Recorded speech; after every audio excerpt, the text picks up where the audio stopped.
25th General Assembly of the United Nations, Mr. Volkan Bozkir. Mr. Bozkir arrived in Islamabad yesterday for his 3-day official visit to Pakistan. To begin this joint press takeout, may I first request the Honorable Foreign Minister Shah Mehmood Qureshi for his remarks, please. Sir. Bismillah ar-Rahman. I welcome you, Mr. President. I welcome you to Pakistan, your second home. You've been here before. Your last trip was a resounding success, and this trip will be remembered for a long time. Because today, you've come to Pakistan after having chaired a special session of the General Assembly. Unusual times, lingering COVID-19 pandemic in New York, bombardment in Gaza, innocent people being killed and maimed, the Security Council failing to reach a consensus in 4 consecutive meetings, and the international community, the OIC, the Arab group, and the non-aligned movement collectively looking towards you to play a role, a leadership role, to protect innocent civilians and to save and uphold the credibility of the UN system. Mr. President, you did that. We are proud of you. And I'm not saying this as the Foreign Minister of Pakistan.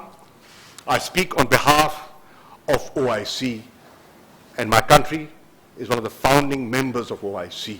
So we are thankful to you for the leadership that you provided. When the President decided to convene this special session, he was of the view that we'll start at 10 and we'll close at 1. He had no idea what was waiting. 103 registrations came, and he realized it's not possible to wrap it up in 3 hours. It would not be possible to wrap it up in 12 hours. So he extended the session, and there was a 2-day session. But the significance of this special session was that while in the midst of the debate, when we were meeting in the trusteeship hall, the news came in of a ceasefire. And the objective that has taken me and other foreign ministers to New York, ladies and gentlemen, was achieved. And the idea was cessation of hostilities, and thanks to your intervention and your leadership, we achieved that. Another unusual step of a tall man in intellect, the President. He sets new precedents and makes a presidential statement. Normally they don't, but you did. Normally there's no podium set up by the UN for foreign ministers like myself to go and address the press at the UN, at the General Assembly. He set a new precedent, and I was the first foreign minister to avail that opportunity. Thank you for doing so. I also had the pleasure of meeting, besides the President, the Secretary General of the UN. He also made an opening statement on this evolving crisis, and I must thank him for his contribution. What we expect, Mr. President, from you and the Secretary General is to continue to play that leadership role and initiate the peace process.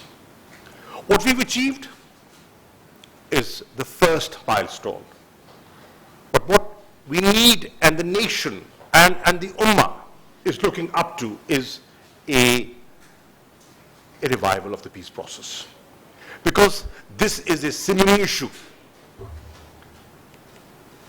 The fire has not yet been fully extinguished. Please play your role to extinguish the fires. And the only way this fire will be extinguished is through dialogue, an understanding of peaceful coexistence, and a two-state solution in accordance with the UN Security Council resolutions. And to ensure, play your role to ensure that timely humanitarian assistance is provided to the Palestinians and those affected in this, under this aggression.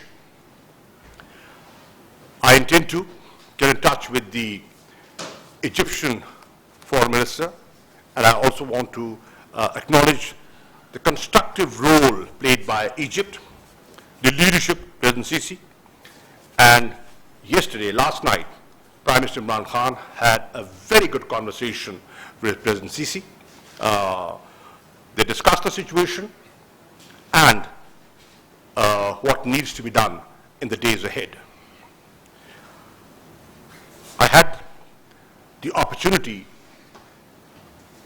of hosting the President, but taking advantage of his presence in Islamabad, I briefed the President on the dire situation in the Indian-occupied Jammu and Kashmir.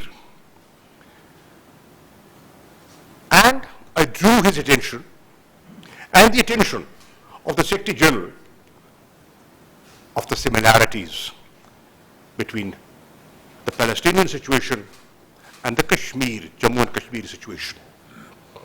What are they talking about? Self-determination. What are the Palestinians?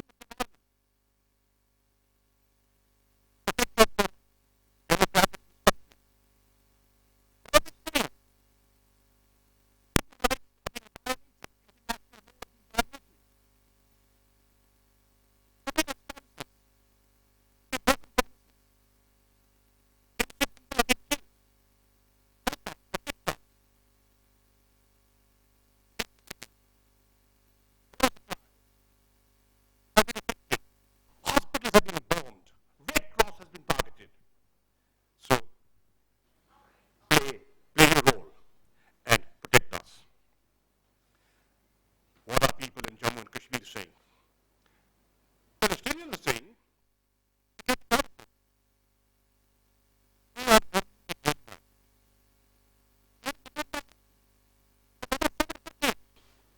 Mr. President, what the Kashmir is saying, we're on the agenda of the Security Council for over 7 decades.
if the ministers didn't come to New York and connected virtually, we wouldn't have got the result. But everybody saw the minister. One flew 40 hours, one flew 30 hours, one flew 20 hours. They all took the burden to come there, and this is was for the result. On my behalf, as the President of the General Assembly, I'm impartial. I have a duty to be impartial. But, of course, impartiality can be defined also. For a case like Palestine, I don't think any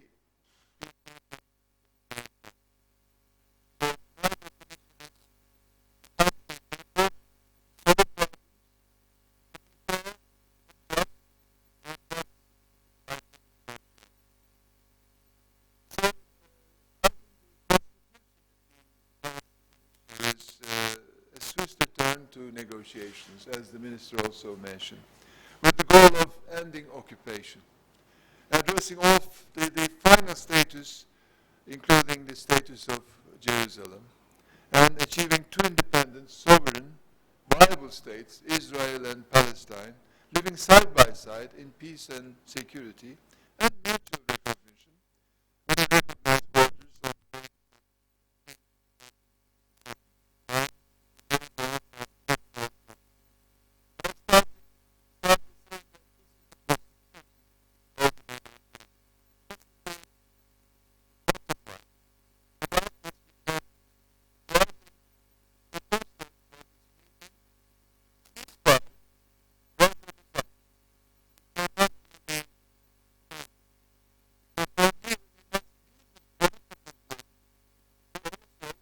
continue using our strength in the General Assembly to force the Security Council and also to force the Secretary General, which has an obligation to also look to the Security Council's success stories and the General Assembly's success stories.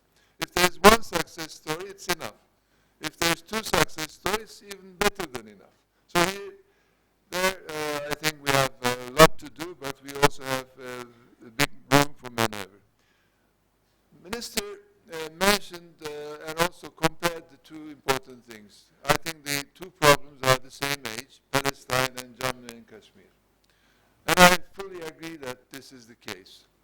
But unfortunately, the Palestinian issue has more wind behind it, political wind behind it. And the Jammu and Kashmir issue doesn't have the same enlarged political wind behind it.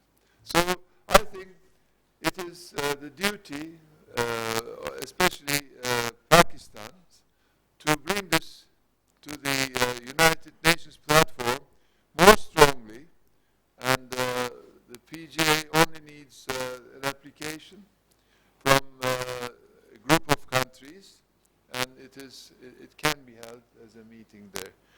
But of course, as an impartial President of the General Assembly, I must also reiterate that the United Nations position on Jammu and Kashmir is governed by the United Nations Charter and applicable Security Council resolutions. India and Pakistan's Simla Agreement on 1972, which states that the final status of Jammu and Kashmir is to be settled by peaceful means in accordance with the UN Charter, and this is, I think, very important that we must all remember. I think all parties must refrain from taking steps that could affect the status of Jammu and Kashmir. This is, I think, the very important part of how we look at the case. Of course, concerning Afghanistan, as I mentioned in the meeting today, there are many countries in the world. All countries think they are the most important country in the world. And if you look from their perspective, it is true. But some countries are more important. Pakistan is important. Afghanistan is important. Afghanistan, if we can solve the Afghanistan issue, it cannot be limited to Afghanistan. It will have a regional effect, it will have a worldwide effect. So I think what Pakistan is doing, together with Turkey and Afghanistan, is very important. If we don't do it now, then when we come back at a later stage, we will find a different picture. It will be more complicated, more difficult to solve. In diplomacy, in politics, it's always like that. If you miss an opportunity and you decide to come back later, you will find that it is looking different. So I think it is timely, and we appreciate your efforts. We hope that you will come with a success story, and everybody, of course, will applaud that. Of course, Pakistan is my second home in a way. I think not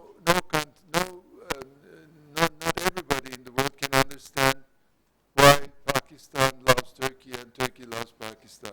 This is not something economic or built on financial reasons. It's from the heart. It just came out, and we lived for decades like that.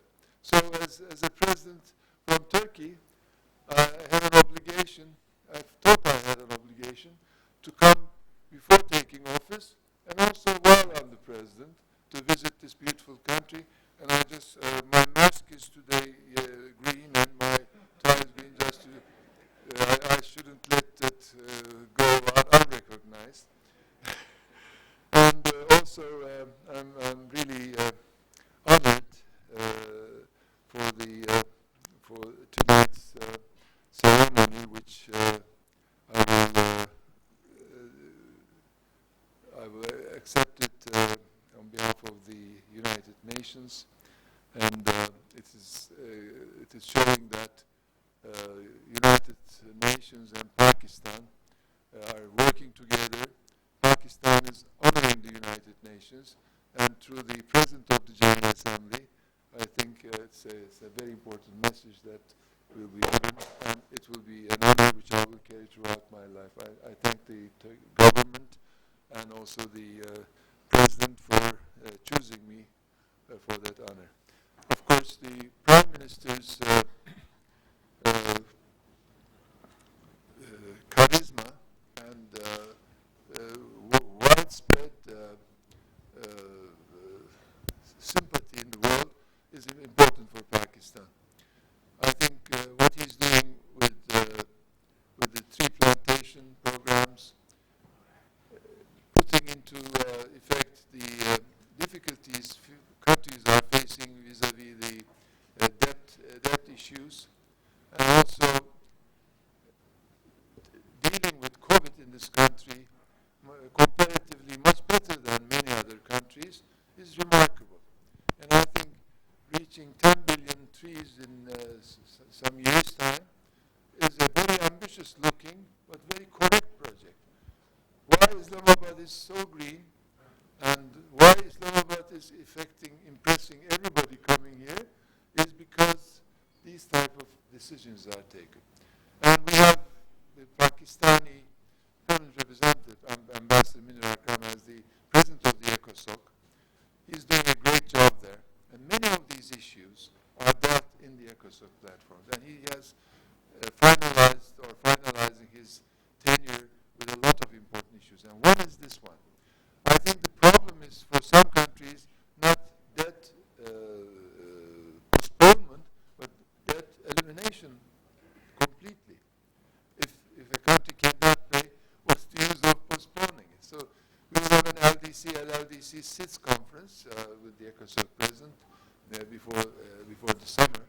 We will have one for youth, one for the middle-income countries. So these are all, I think, and we will be very happy to see Minister yourself or the Prime Minister coming to New York to honor us and give some political perspective to these important issues.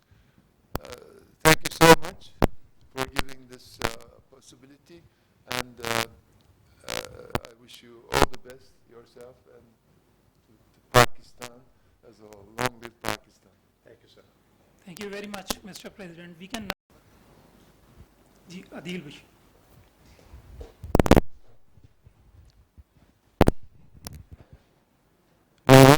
Bashir, representing Rose News Network. I have a question from Mr. President, UNGA, Her Excellency Volkan Bozkir. How does UN see the Kashmir dispute in line with relevant UN resolutions?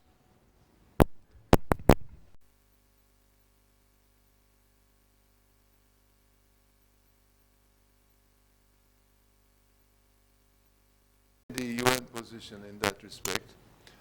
And I think what I have said is very clear. As an impartial President of the General Assembly, wait until I come back after the 15th of September.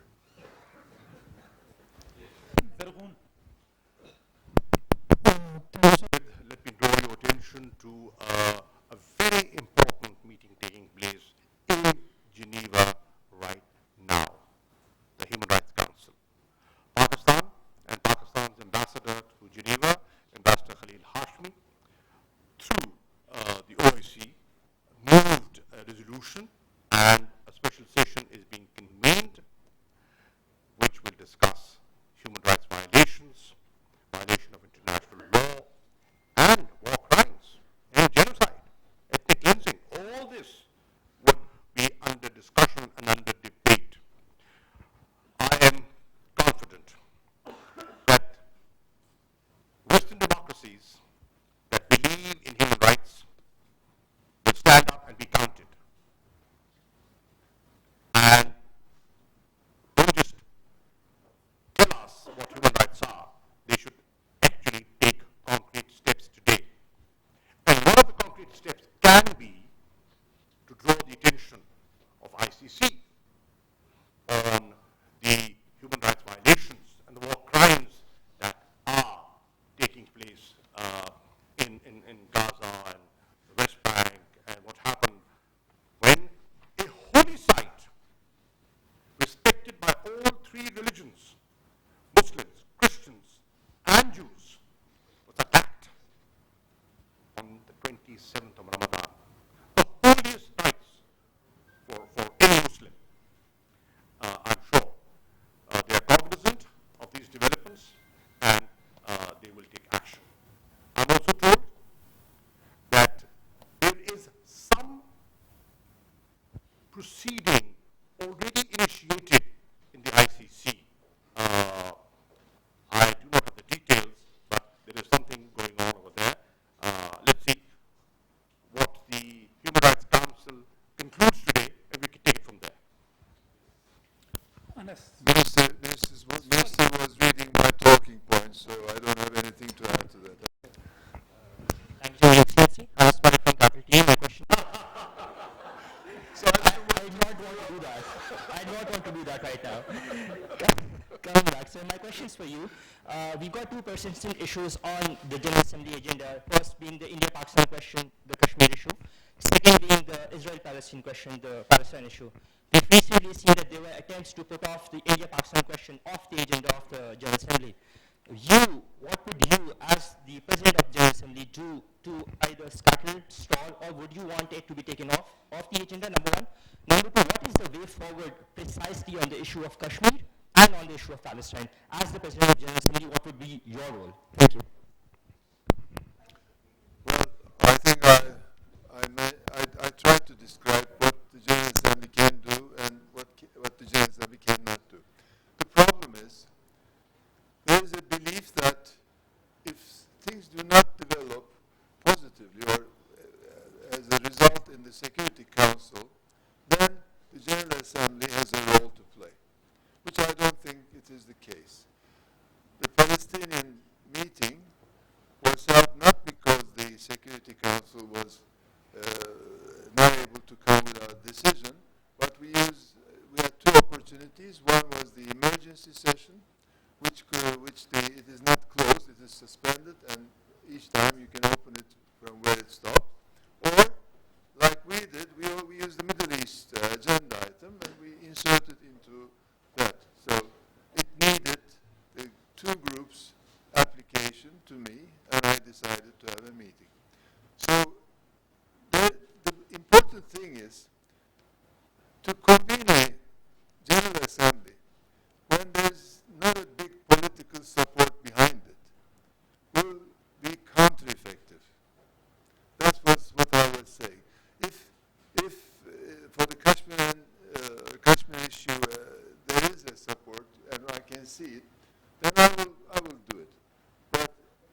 it shouldn't be harming the issue by having an unsuccessful meeting.